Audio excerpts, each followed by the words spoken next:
Hello, I'm Conrad Schlenker, and this is my model review video for my model of the New York, Ontario and Western Class E 10-wheeler. I'll start with a very brief history. The Class E 460s were built by the Alco Locomotive Works in May of 1911. 4 engines were produced, numbered 225 through 228, but I chose the number 229 because it was in sequence and it's my favorite number. The combined engine and tender weight was 297,500 pounds, and they had a total tractive effort of 27,232 pounds. These locomotives served admirably in passenger service and also sometimes pulled local freight and express milk trains. Unfortunately, they were all scrapped in 1948 when the NYO&W stopped steam operation on their railroad. Now for model specifications, this locomotive measures 60 studs long coupler to coupler and has about 1,250 total parts in it. It is driven with an L motor that is stuffed in the boiler and has functioning trained bricks 3D printed rods. Starting up at the front on the pilot, this model is equipped with a brick model railroader / brick forge metal KD coupler, features a cow catcher and steps, as well as a coupler cut bar and what I believe to be flag mounts for special operations.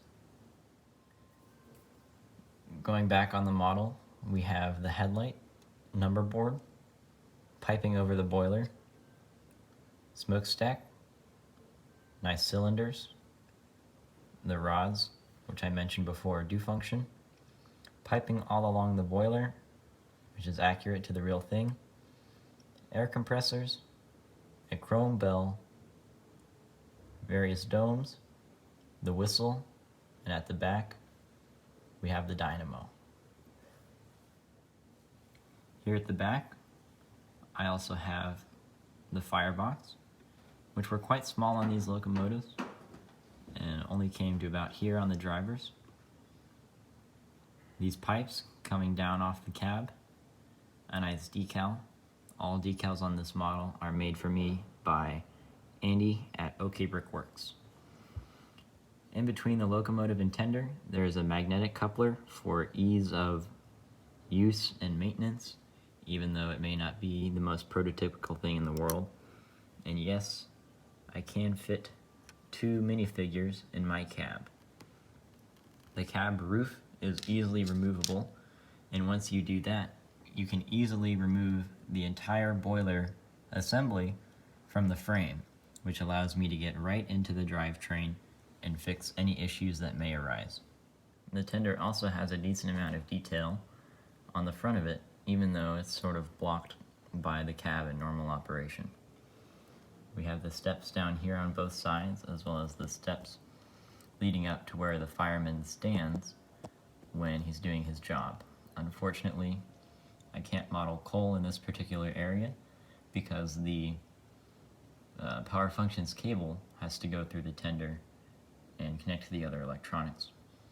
But the tan pieces are meant to represent a piece of wood that was there in real life at the top of the coal bunker that you could open and shut to let different amounts of coal in and out. The tender also has a variety of interesting details, including these scratch-built accurate arch bar tender trucks, these steps on the back, another brick forge / BMR KD coupler, polling pockets, a coupler cut bar, a headlight which is mounted directly onto the end of the tender, which is a trademark of most NYO&W locomotives, and this nice ladder which flips up so you can see this very nice decal, also by OK Brickworks, denoting the capacity of coal and water in this tender. Also featured is a nice water hatch and the coal bunker. This part of the tender is easily removable, and inside we can see the power functions battery box and receiver, which allow me to motorize this locomotive and make it fully functional. I chose to model the built-up size of the tender as opposed to the tender that these locomotives were delivered with, which had a smaller capacity and lower tender walls. Moving on to the other side of the locomotive, you can see a lot of details are the same. The tender is identical on this side, but you probably noticed that a lot of the details that were on the fireman's side are not present on the driver's side. This is because the driver needed the visibility over here to see the signals and whatnot, and so it is not put on this side and it is on the other side. It is also worth mentioning that I have a little bit of detail on the back of the cab, such as the poles and the windows and this extension here, as well as a nice wooden floor, driver and fireman seats, and minifigures for them. Due to the way the drivetrain is, the motor comes through the back head of the boiler, and so I could not provide much detail there, but I did make a small attempt with a chrome red knob and a throttle handle.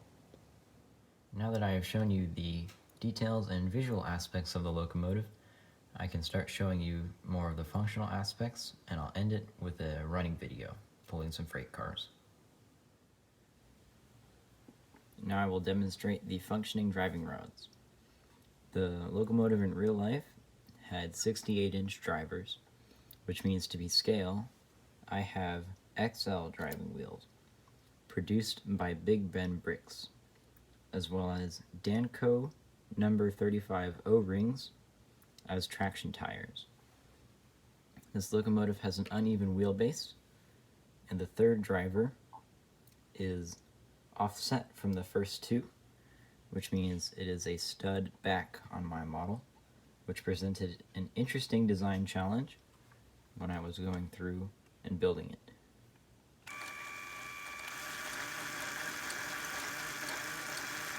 The rods match the running gear in real life. Even this part going backwards instead of the typical way of connecting in front of the piston rod. This is an example of a Baker valve gear.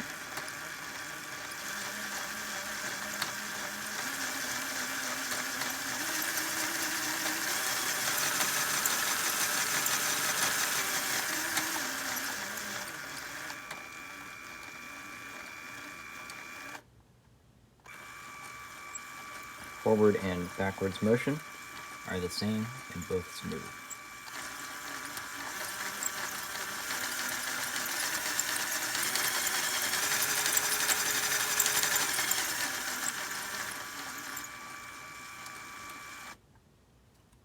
This locomotive's minimum radius is R56.